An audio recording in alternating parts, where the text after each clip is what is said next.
Yo, what up, Wolfpack? This the Blind Wolf, and we back at it again.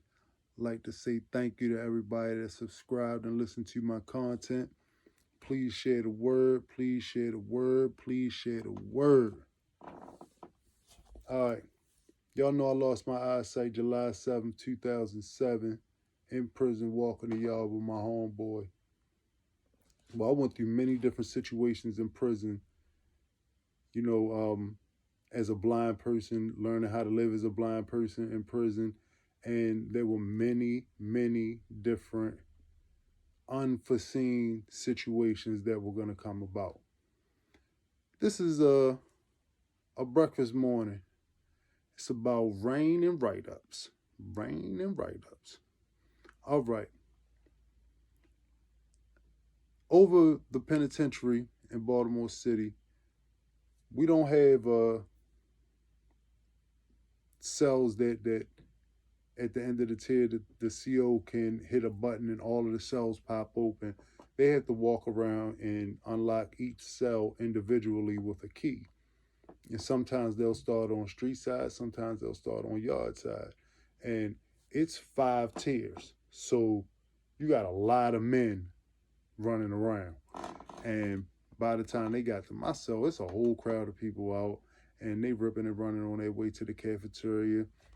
Now, mind you, when you're inside, most of the time you can't hear what the weather sounds like outside, especially with all of the noises going on inside of there. And I'm now to the point where I can't see what the ground looks like out there until I get really close.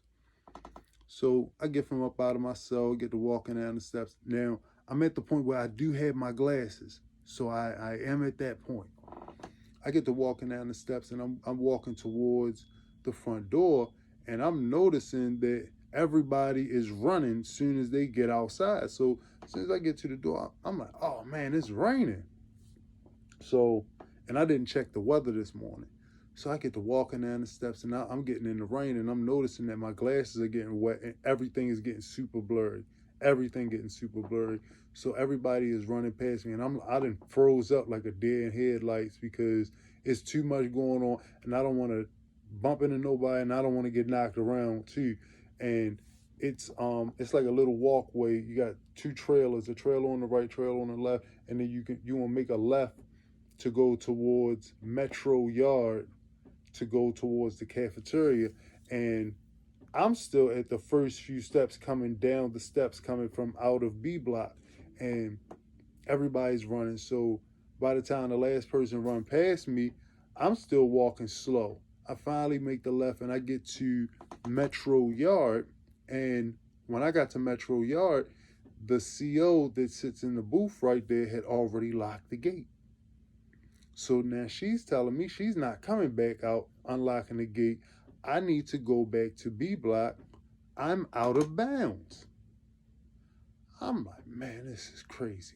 So I turn back around. I start to walk back towards B block. Now I'm mad because I'm soaking wet. I'm thinking that I'm going to breakfast, but I was not expecting this.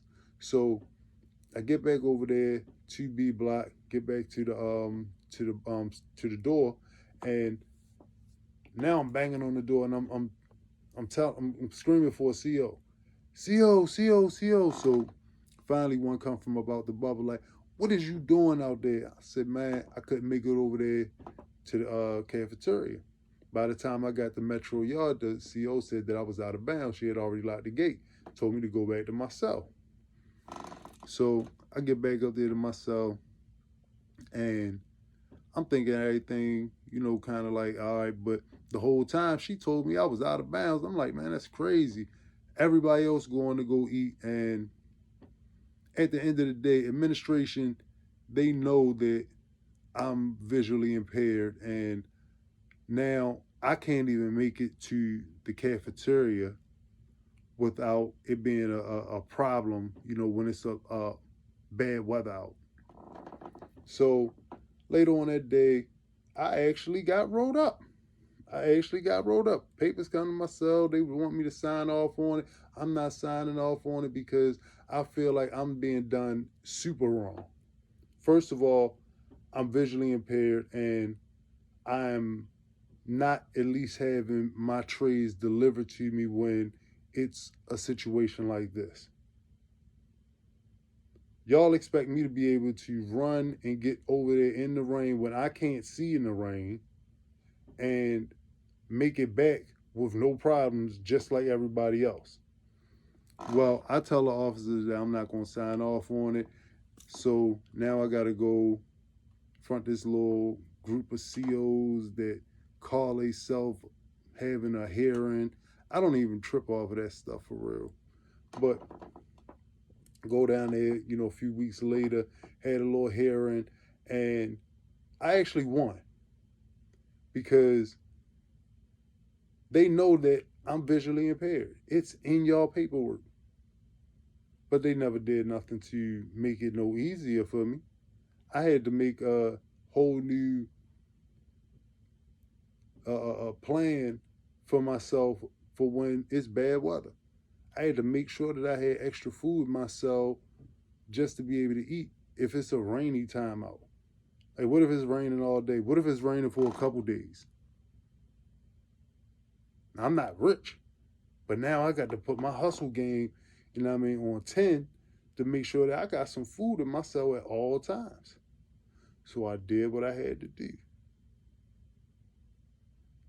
This is just one of the things that I had to go through, and you know, it really started to put into my mind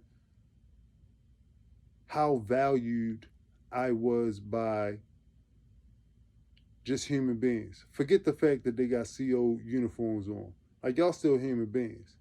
Y'all see that I can't see like that. Y'all see the way that I'm moving.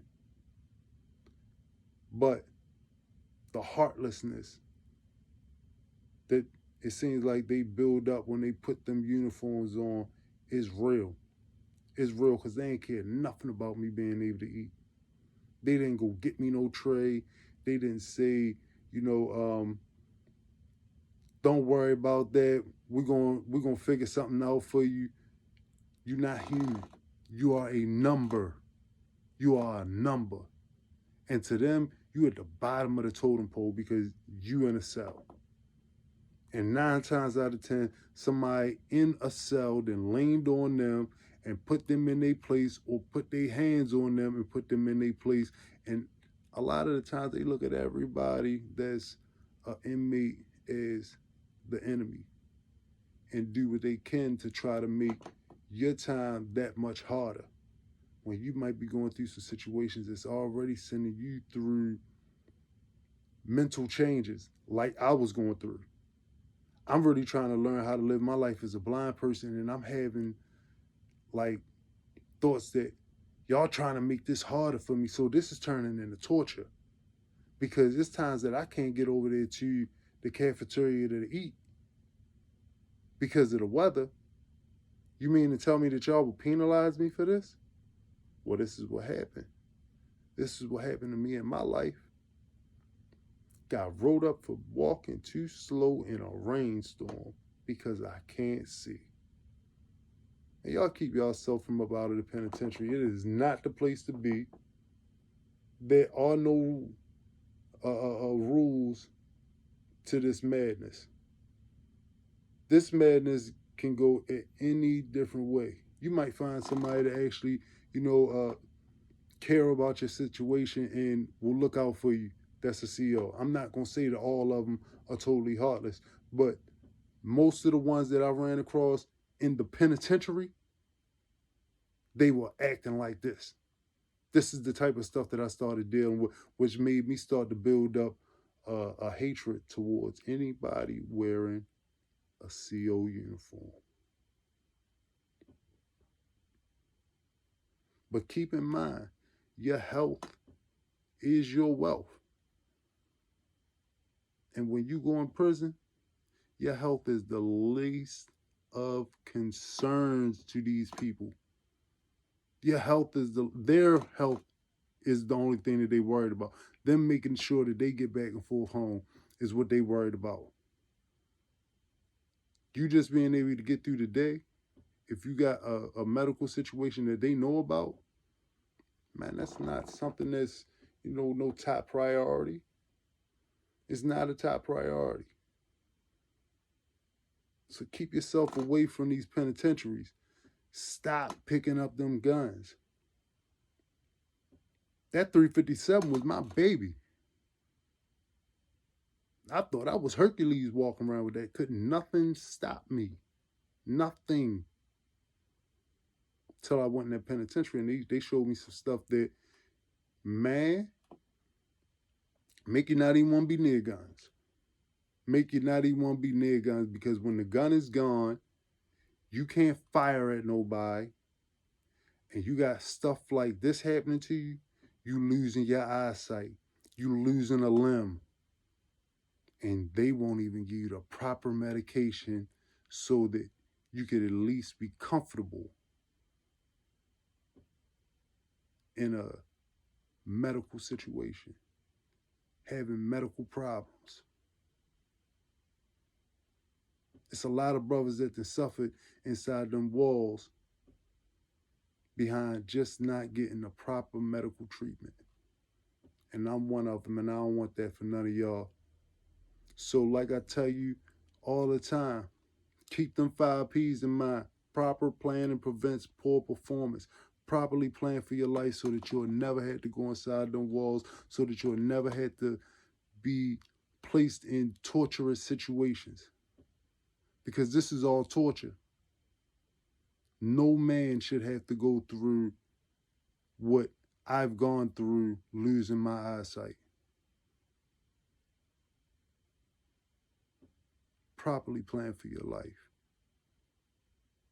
Show love to the ones that show love to you. Y'all stay strong. This the blind wolf and the wolf pack. We in the